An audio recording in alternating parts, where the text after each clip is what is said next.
Tarian Drums was a company that we started in 2018, and we make bespoke, custom, handmade, high-end drums.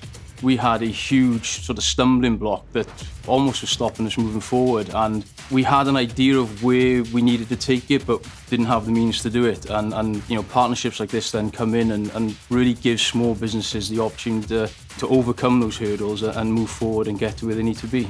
We decided to apply for the engagement programme because we were struggling to get a long-term solution to our problem with moulds. They were perishing reasonably quickly. So we needed a design. We had an idea and a concept, but we just couldn't implement it ourselves, and that's where the partnership came in. We use the technology we have down here in USW to help them solve this problem, and that will improve their product availability and improve the performance. I think that will help them boost their sales for their product. The main outcomes of the programme allowed us to basically refine our process and allow us to make better shells quicker. It enabled us to make more accurate shells, a lot more high-end, you know, the quality which we were happy putting out there, and it just increases our productivity moving forward.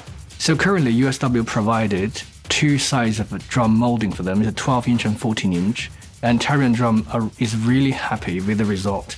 So they secured the funding, they want to make more drum with us, so now it's from 6-inch to 20, it's a set of series. We're going to make more for them, and not only limited to that, we're going to apply this 3D printing and CAD design technology to more instrument manufacturing with Tarian Drum in the future.